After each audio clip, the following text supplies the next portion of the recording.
Just making sure everything's set up. So, hi everyone, thanks for coming. I hope you're enjoying yourself. My name is Miklos, and I've been in digital product design for more than 25 years, specializing in UX. And throughout the time, I've been particularly interested and fascinated by what lies at the intersection of human psychology and great product design. How many designers are in the audience, by the way? I'm just curious. Oh, quite a lot. Excellent. Excellent. So, what makes exceptional products work? And what makes them resonate with people? So during my career in UX, I have discovered that the best digital experiences are not just beautiful and functional, they are built on an understanding of how our brains work. And this is where neuroscience comes in. So today I want to take you guys into that realm a little bit, like another planet, and I want to share how neuroscience can, the neuroscience principles that we're going to see can transform the way we approach digital design to create awesome products. So our brain influences our thoughts, behavior, and our emotions. So the brain controls everything we do. We think, we feel, the brain shapes who we are. So the neuroscience of UX is about understanding product design on a much deeper level. And why should it matter? It matters because as we explore this topic in depth, a deeper appreciation of the relationship between neuroscience and UX will help us create better digital products. So did you know that we have the most powerful quantum computer in our heads? This has been researched. It has 86 billion neurons, and its processing power is 11 million bits of information per second. This has actually been studied, and it's processed simultaneously in parallel. So it's an incredibly powerful quantum computer. And all of our experiences flow through the brain. So wouldn't it be great if we could kind of decode the matrix, if we could decode what goes on in the brain and neuroscience and the nervous system in order to design better digital products? Because every time we pick up a mobile and look at an app or open a website, our brain and neuroscience kicks in, that kind of processing kicks in. And that you will see a lot of it happens subconsciously. So to that end, we will explore perception in the brain and leverage insights that neuroscience offers for enhancing UX design. And we look at how the brain interprets information, visual information specifically, the relationship between cognition and usability, visual perception and color psychology. We'll explore emotional design and persuasive design. We'll look at some interaction design principles and certain laws of UX, which are like golden rules of UX that some designers may be familiar with who are here. And I will also provide several examples and practical advice for improving the UX of your digital products. So we are constantly observing and experiencing the world around us. Our senses are relentlessly sending information to our brain, where it's processed and analyzed and interpreted. And visual information makes up a large part of this information coming in, all the data coming in, but we also use sound and smell and tactile inputs, obviously. And some of what we experience is conscious, but a lot of it is subconscious, meaning we are not consciously aware of them. But just how much of it? So, well, let's see. There's actually data on this because most scientists believe that conscious awareness may only account for about 5 to 10% of our overall awareness, which is kind of shocking because that means that there are things going on around us that pass through the brain, but 90% of which we are completely unaware of, consciously aware of. However, to demonstrate briefly, you can refocus your conscious awareness to things like your breathing. You can inhale, exhale, inhale, exhale. Now you're aware of your breathing.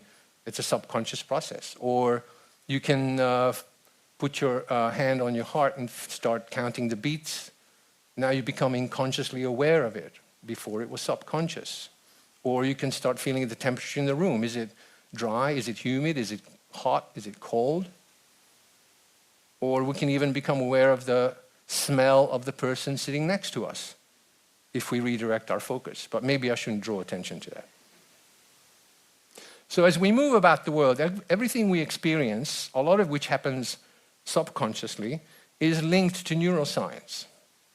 And so as we use digital products, we may experience delightful, frictionless experiences, being in the flow, as they say, satisfaction and pleasure, as well as frustration, the so-called cognitive overload, which is a sort of a favorite UX phrase that we like to use, getting overloaded with information. And in the extreme, we may even experience anger and what's called computer rage, where we want to kind of smash our laptop and throw the phone against the wall. So I reluctantly bring Mr. Jobs up because his quotes are so overused. But Steve Jobs believed that the entirety of the customer experience is to be examined holistically. He understood neuroscience. Design is not just what it looks like and feels like. Design is how it works. In other words, all of it matters, neuroscientifically speaking. It's about how people perceive a digital product's overall quality, from the hardware's material, color, shape, size, look and feel, its beauty, its ergonomics, like look at an iPhone or a Mac, and its software that runs it inside, what happens when you run the actual software, the computer. So it's overall design down to the tiniest detail. And most UX people are familiar with what's called the aesthetic usability effect. This is an interesting study. So it was a study of 26 variations of ATM interfaces in Japan quite a while ago. But its results showed that visually appealing products have greater usability, which is, wow, that's kind of shocking because we don't think of it that way. But the study suggested that people tend to believe that aesthetically pleasing designs will also work better. In other words, when we find an interface visually appealing, we may be more forgiving of minor usability problems. This is the importance of aesthetics and design. And this doesn't necessarily mean that everything that has a beautifully designed UI will also work better. There's a lot of sort of garbage, beautiful UI out there that just doesn't work very well. It's not holistically approached. So when we talk about beauty or beautiful designs and why they work better and why people like them better, we can look to human evolution over hundreds of thousands of years. Because to survive, our brains have evolved looking for harmony and symmetry and balance in nature. And what is safe to eat and what isn't, for example. A symmetrical face is more likely to belong to a healthy and fertile mating partner. When we see beautiful things, our brain releases dopamine, which is a neurotransmitter that plays a role in pleasure, motivation, and learning. So the takeaway here is that we simply cannot ignore the role beautiful design and aesthetics play in digital design because it affects people on the neural level. So for another interesting visual perception study, a century of research shows that people generally prefer curved lines over straight ones.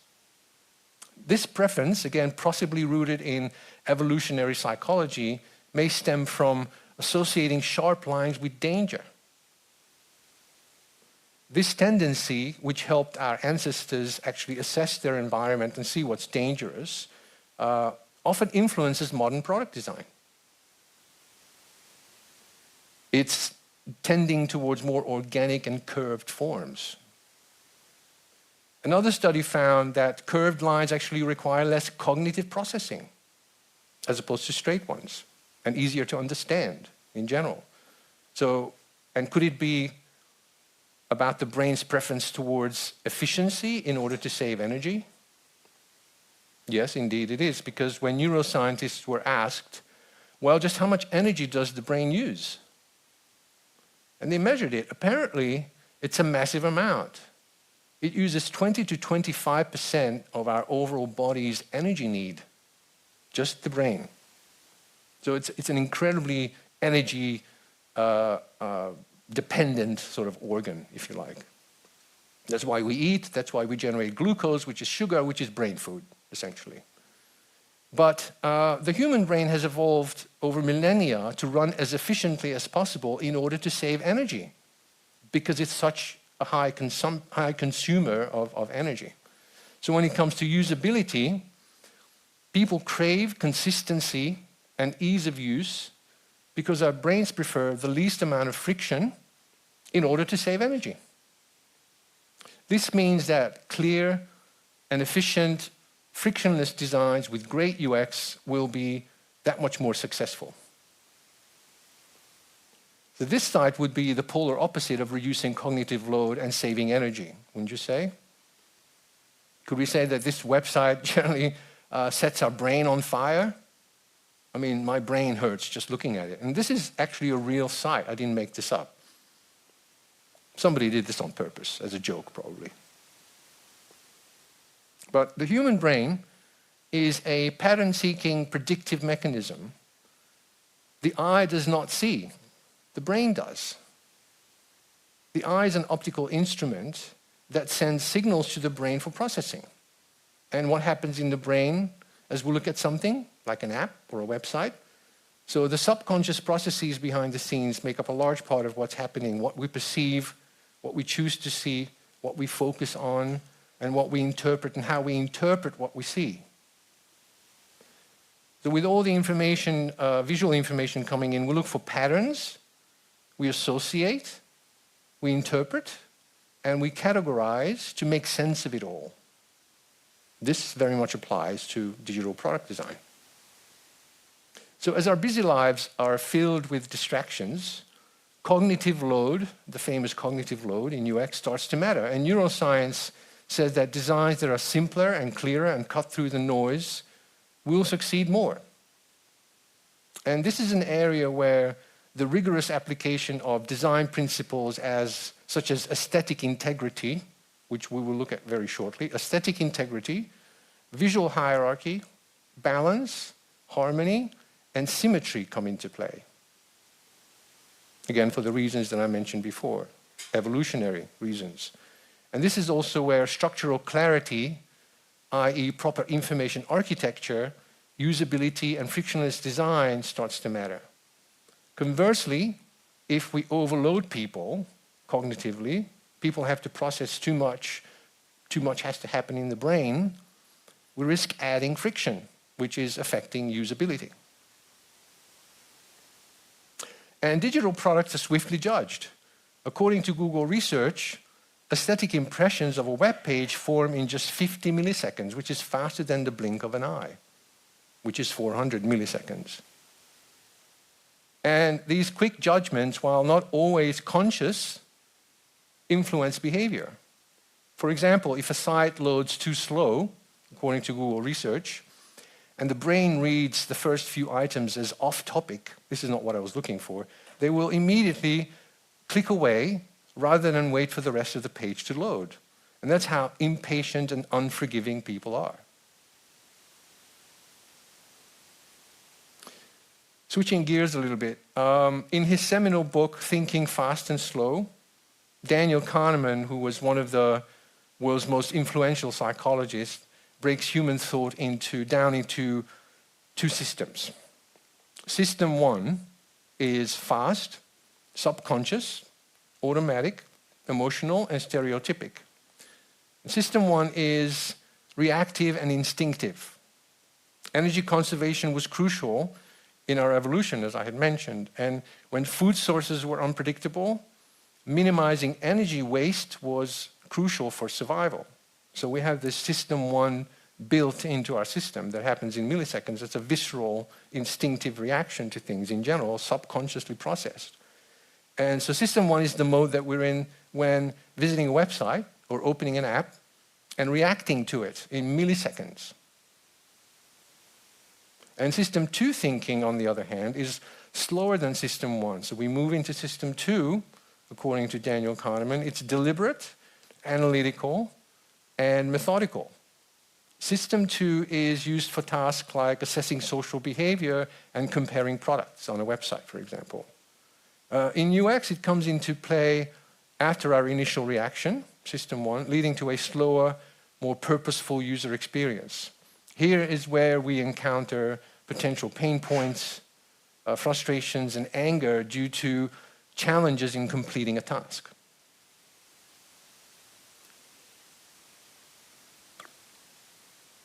So for a digital product to just work, as in Steve Jobs' definition, both of these systems have to be satisfied. System 1 is activated when, in the first milliseconds, we have our visceral reaction when we open an app or a website. And system 2 activates when we move into our analytical, more evaluative, and often skeptical part of our brain. Can we get something done with the least amount of friction? Remember, our brain is still looking for that. Is it going to be a satisfying interaction? Does the product pleasantly surprise us? So we want to provide first what's called aesthetic integrity, and second, great usability resulting in excellent UX.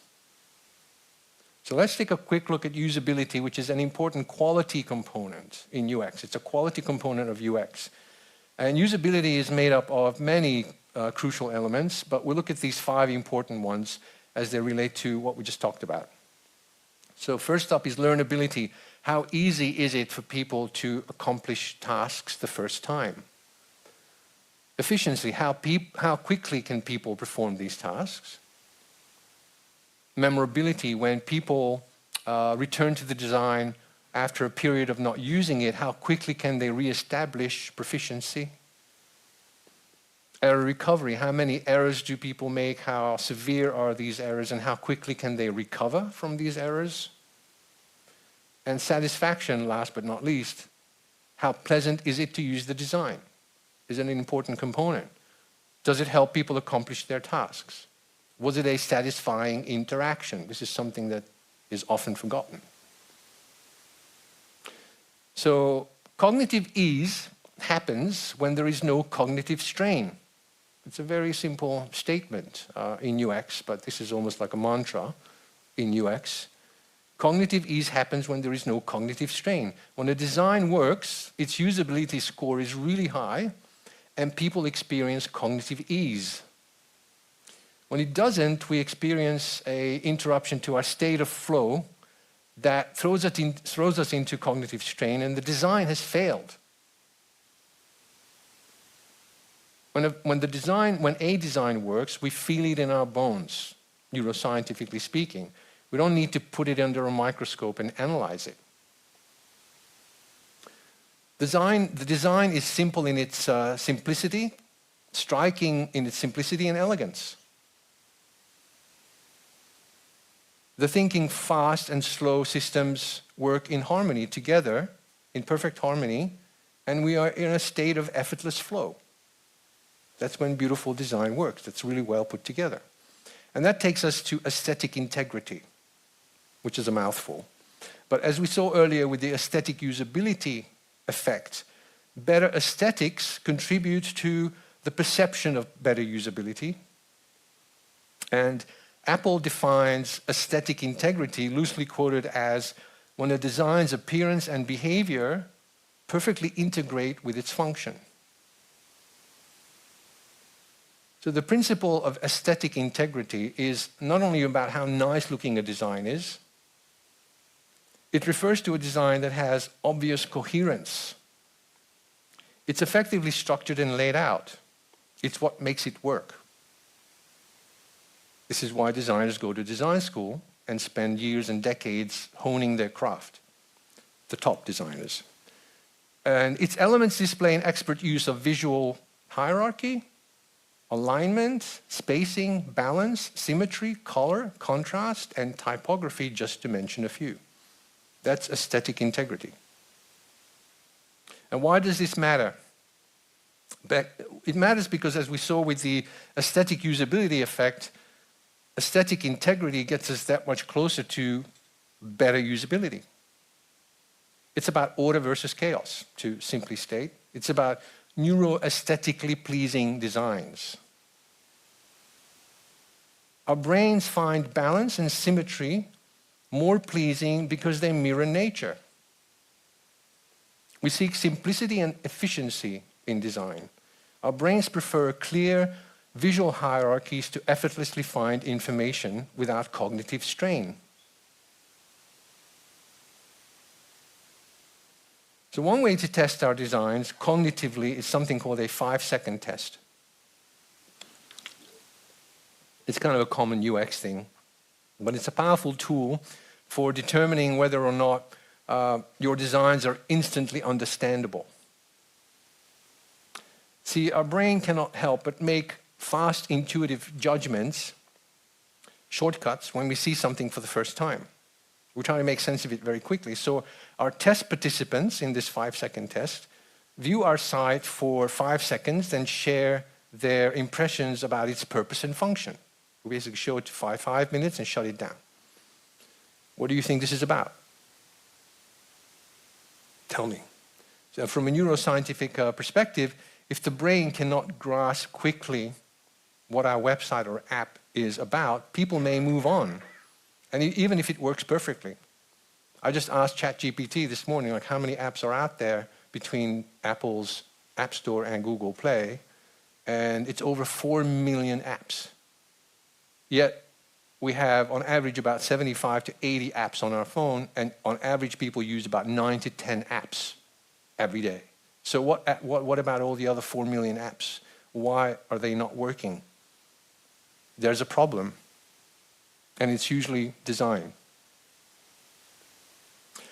So another tool we can leverage is the clever application of Gestalt principles as we design interfaces. So according to Gestalt psychology, people need to organize what they see to make sense of the world. Because people's brains are constantly taking perceptual shortcuts, the way our brains resolve visual information, designers can use Gestalt principles to design more effective user interfaces. Now, we won't go into all of the principles in depth because we have a limited amount of time, but for a couple of quick examples, let's look at the principles of proximity and similarity. So our brain is looking for patterns and tries to organize information very quickly, right? So the Gestalt principle of proximity says that we perceive objects that are closer to each other as being part of a group. In other words, proximity arises when objects are closer to each other than any other object. We can leverage this principle in design as a powerful way to create visual order. The example here illustrates a layout with images and their captions.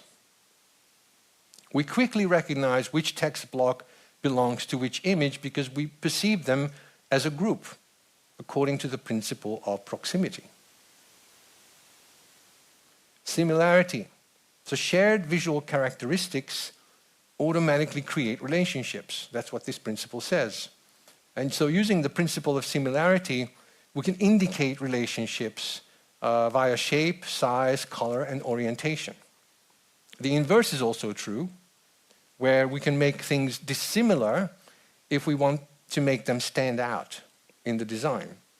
And this is called an anomaly, believe it or not, and can be used to create something that is contrasting and has a heavier visual weight in the design. And this is why the calls to action buttons, that are the primary buttons to buy something or subscribe, are often a different shape and size and color to all other elements on the page. So the principle of similarity is a technique that can be used to emphasize or de-emphasize elements in a design. So those were 2 Gestalt principles, just quickly, because they're neuroscientific kind of principles. So to illustrate how important it is to recognize the way our brains organize information and look for patterns, imagine this scenario, because here's a quick story about an eye-opening study. It was a test of an office space locator website. And in this test, people were asked to find an office space within a certain price range. The filter functionality was behind a big yellow button placed very prominently on the page. However, after minutes of looking at it and searching, the test participants were saying things like, we really need some price filters. And well, that's a bit of a pain. I wish there were some filters I could use. And you would think, well, it's right there. They don't see it. And what seems to be the problem with this design? If we analyze this test result with a bit of neuroscience, we could see that the way the filter button was designed, it wasn't an expected pattern. Apart from the similarity Gestalt principle that we just saw, impeding the UX, it's the same shape and size and color as other buttons on the page, so it's getting lost in the noise. What most people associate with filtering is similar to patterns that we see on e-commerce sites, for example. And this is a crude example from e-commerce, but using a similar UI pattern for filters could have completely avoided all these issues. So the takeaway here is best not to break expected UI patterns because it can completely cripple the UX. You're trying to reinvent the wheel. Like, stay with the expected UI patterns is the whole principle. So turning to another topic, color psychology. And color psychology also plays a crucial role in design. And it's a huge subject that deserves its own presentation, probably like 2 hours. But using colors strategically can evoke emotions and drive desired behaviors, which will enhance user experiences. Seemingly small alterations such as the color of a button can generate a significant increase in a desired behavior. Google reportedly increased its advertising revenue by 200 million by testing 41 shades of blue for their ad links when they started out, coming up with just the right shade of blue. And color has all kinds of associations and emotional impact. Color plays a huge role in design, and especially in emotional design, which we'll look at very shortly. The use of a color scheme, which is a collection of colors, needs to be appropriate to the brand, the emotional atmosphere, and the associations that we want to convey. For big generalizations, and this is something that applies mostly to Western cultures, red is the color of life, love, or arousal. Blue is the color of peace and calm and credibility, loyalty, honesty, reliability. And green is mostly associated with abundance, money, nature, growth, and new beginnings. This is all color psychology. So what does this all have to do with neuroscience? Well, color is a big part of visual perception that our brain has to process and has psychological effects. And we can use color psychology very effectively to create better user experiences by utilizing an understanding of color psychology. But again, it's very culture specific. So, for example, light blue evokes the tranquility of a blue sky. Darker blue depicts virtue and professionalism. Blue is generally associated with credibility, stability, and loyalty. And this is why you see a lot of corporate websites and financial websites that the aesthetic is usually blue because they need to come across as trustworthy and credible. So they're using color psychology. So everything around us has been designed in some way, and all design ultimately produces an emotion because of expectations. So there is such a thing as emotional design. And the emotional impact of using digital products is a big part of user UX and neuroscience.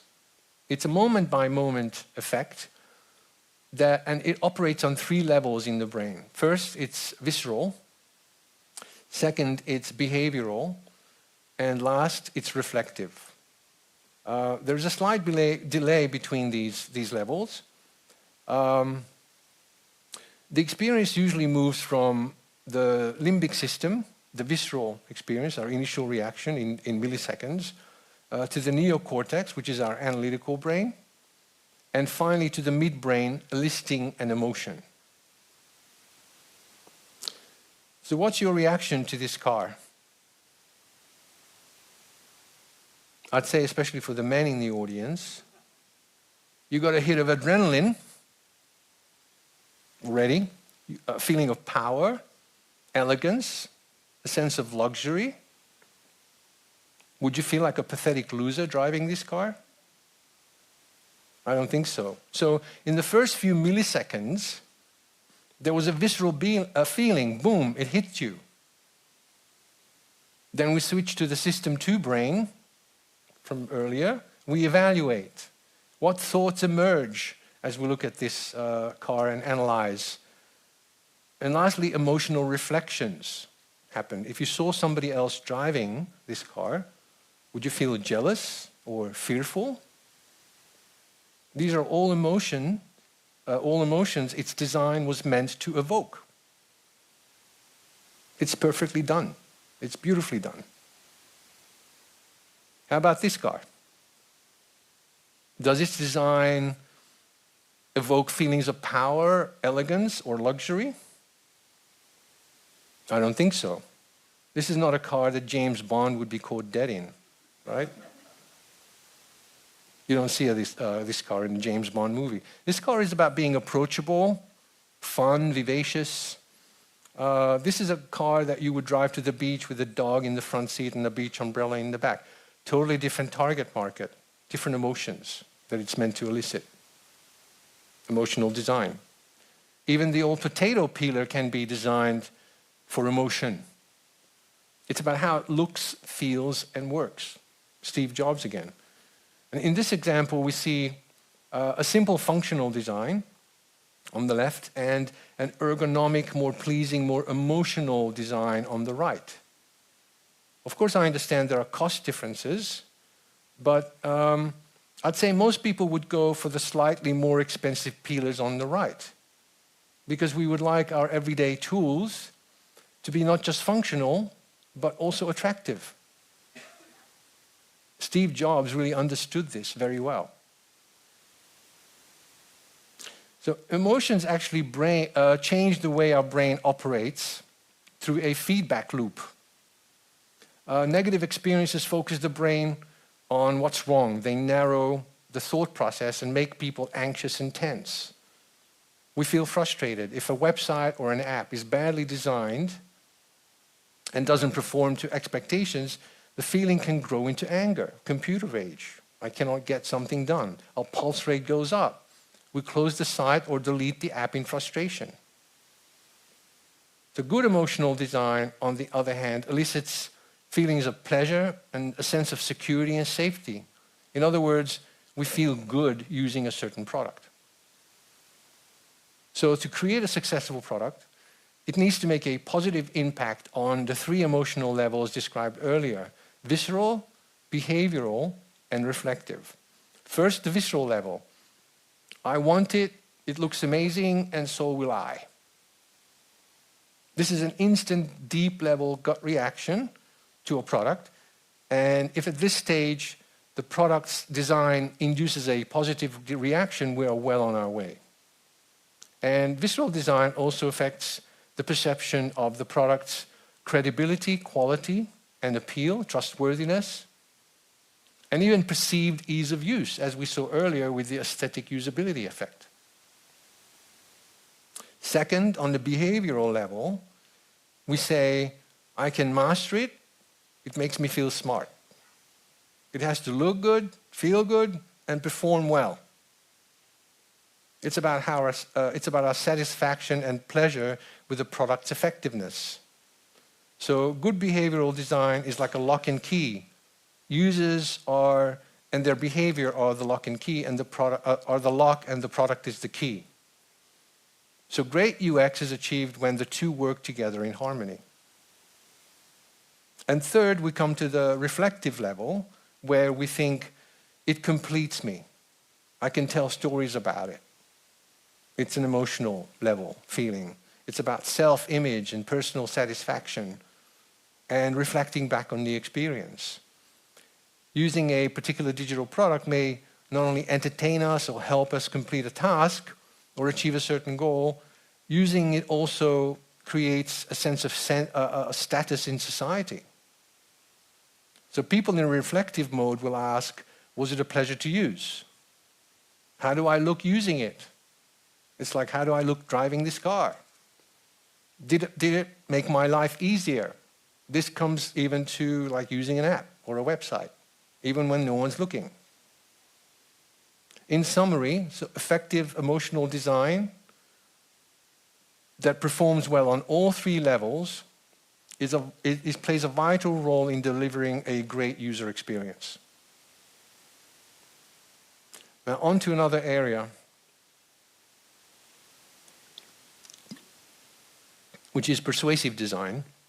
Persuasive design techniques are also very valuable tools when applied thoughtfully, just like other psychology-based UX methodologies. Now, there are ethical issues using the dark side. A lot of people know about persuasive design from like the dark side, like dark patterns, where they're trying to make people do things that are undesirable, that they didn't mean to take undesirable actions. But I'd like to focus on the set of techniques that can be used for people's benefit and for positive outcomes. So persuasive design techniques can be used for good when helping people achieve their goals, make informed decisions, and improve their well-being. In healthcare, for example, gentle reminders can nudge people to take their medications on time or exercise more. We can use positive reinforcement techniques to help people overcome hesitation and take action. And these reinforcements can be things like special stickers and rewards and or badges that are marking achievements. You would see this in a lot of like fitness apps. And some of the soft nudge, what they call soft nudge persuasive techniques that product designers and developers can use to influence and motivate people include things like what's called a social proof, such as endorsements and testimonials and reviews, showing who uses a certain product and what platform and how many people favorited or liked a particular product can be very influential. I would encourage you all to study persuasive design techniques, as they can really be very powerful and help you design better products. It's a very deep subject, so this was just a kind of a quick introduction. And shifting gears a little bit again, I'd like to get into some advanced concepts around interaction design principles, because they all relate to neuroscience and how we can leverage them to our advantage.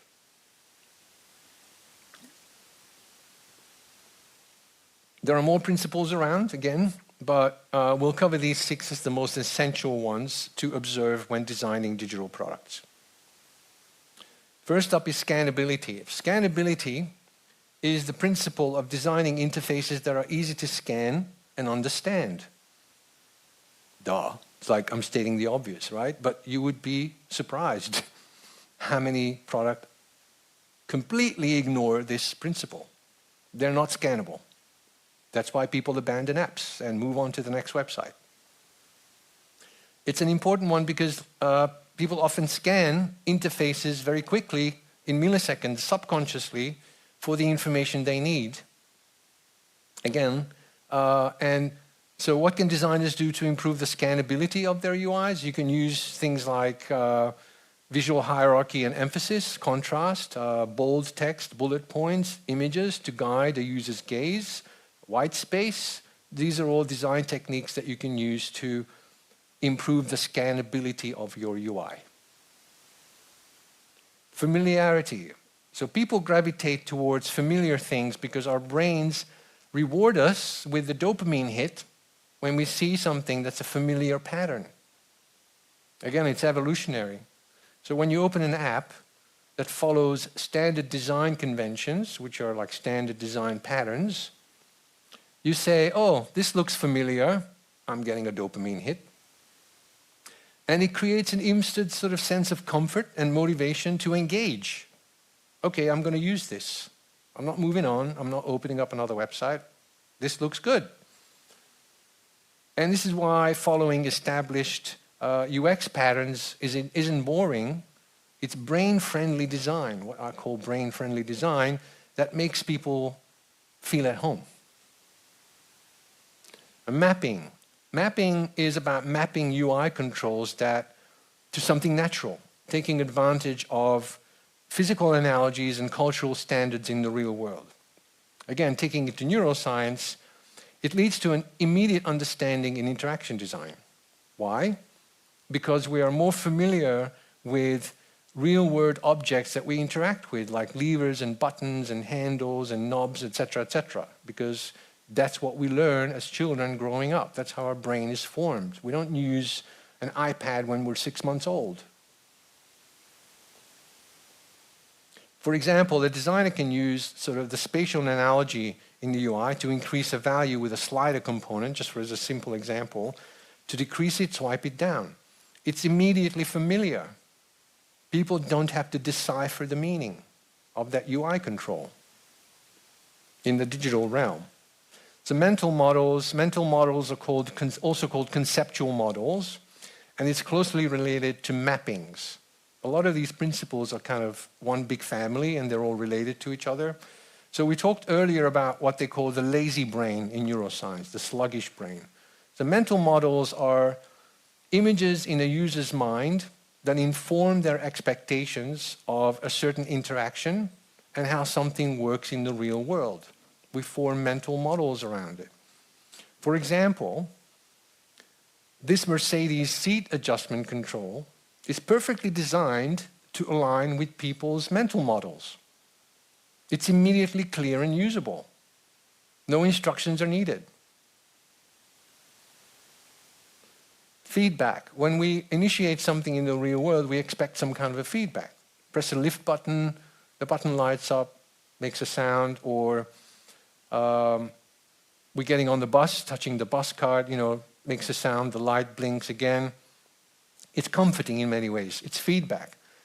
So the same needs to happen in the digital realm. And again, you'd be shocked how many times this is a forgotten sort of principle that is not followed. It actually relates to a usability, what they call a usability heuristic, which is visibility of system status. We want to be aware of what's happening with the system at all times, and a lot of that is achieved through feedback. When I touch something, when I click something, something happens, feedback.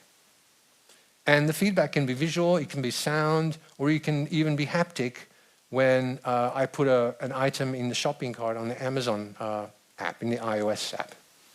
It vibrates. So memory in design relates to familiarity. So people store interface layout and button locations and task steps in their memory, short-term memory. And so designers and developers can create user-friendly interfaces by using familiar patterns and conventions like standard navigation controls and icons. For example, on websites, use standard navigation and button styles. As we saw on that test earlier with the Office Locator website, they completely failed because they didn't use the standard patterns that people expected.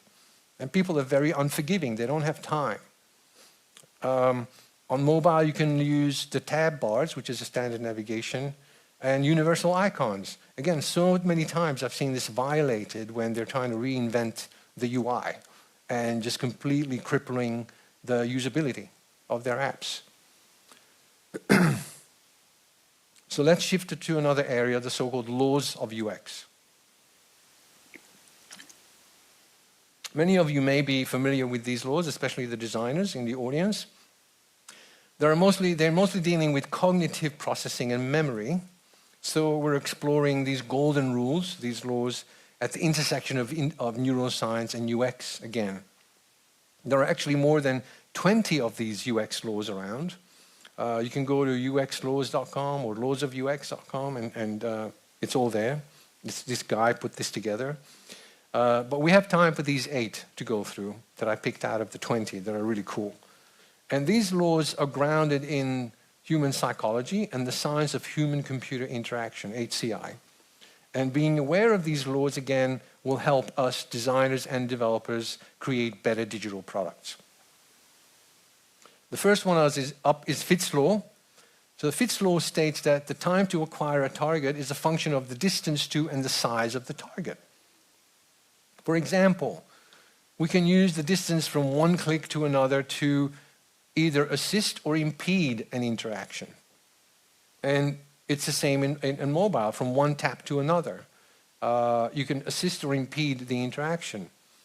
If a design makes it too difficult to target something in the UI, for example, a button is too small and it's farther away from where I expect it to be, like on an e-commerce site to buy now, I might not even see it. This has been studied extensively, and people get frustrated because the button is not where it's supposed to be, and it's not close to where I was with my cursor. Again, it's very like milliseconds make all the difference.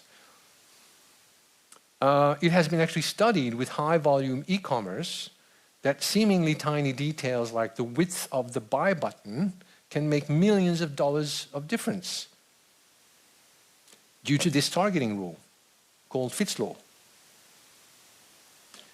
Next one up is Hicks law, that states that the time it takes to make a decision increases with the number and complexity of choices. In a poorly designed scenario, this law could be violated by a UI that presents too many choices and asks people to remember too many things. You're overloading people. In the UX world, this is called the famous cognitive overload, to be avoided. For example, presenting too many choices when people are ordering something on mobile, like a food or a flight reservation. Often happens. People are overloaded and they just abandon, move on again. It's like people are very unforgiving. In fact, one study by Google found that 53% of mobile users have abandoned the site because it was overwhelming. Jacob's law relates to general usability and consistency between digital products. And it states that users spend most of their time on other sites or apps. This means that the users prefer your site to work the same way as all other sites or apps they already use. This is kind of hard to stomach for some people, but it's a working law because it ties into the interaction design of familiarity and memory. And designers they can simplify the learning process, because there's always a learning process for people, by providing familiar design patterns and thereby increasing the speed with which people can adapt to a design, especially to something new. So we don't want to break expected patterns unless it provides significant value. Again, it's a mantra. Stay with the patterns. Miller's law states that the average person can only keep around 7 items in their working memory. Again, it has a lot to do with cognitive load, right? So when this rule is disregarded, as it often is, people are forced to think more than they should have to. This law has been challenged by other studies, by the way, that working memory capacity actually varies more. But the crux of the matter is that ignoring this law can seriously cripple UX. If there are too many things that people have to remember, it can cause frustration and what they call decision paralysis. I cannot make a decision. Next up is the Doherty threshold, which states that the maximum productivity occurs when the computer and the user work in sync, neither waiting on the other. In general, this also means that systems should provide feedback within 400 milliseconds, which is a blink of an eye, to maintain attention. Counterintuitively, extremely fast systems may actually benefit from artificial delays to increase perceived value and trust. I worked on a project where they had such a fast system that you could click on something and you would not see that something has actually happened on the screen. It just changed so fast. So we actually had to build in a 1-second little spinner delay, like it was an artificial delay. It was a lie, essentially, in order to improve the usability, so people could see that the computer was working just for 1 second. The key here is balancing timing between the computer and the system and the user. This one is named after a Lithuanian psychologist, the Zygarnik effect. And the Zygarnik effect theory says that incomplete tasks create mental tension that drives us to finish something that we started. So completing tasks releases dopamine again in the brain, making completion rewarding. Hollywood uses this with what's called a cliffhanger, when in episodic TV, they do some introduction to the next episode and introduce something that's a tension scene that creates a lot of tension, and then they cut to black. So you come back and watch the next episode. It's called a cliffhanger, because our brains are looking for completion. So in UX design, we can break long processes down into smaller steps and provide progress indicators, for example, to boost completion rates by observing this principle.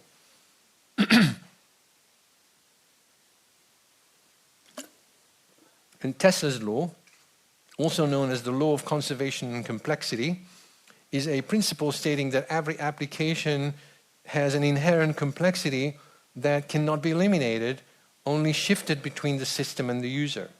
So oversimplifying interfaces, which sometimes is attempted, it actually causes users to attempt to do more complex tasks.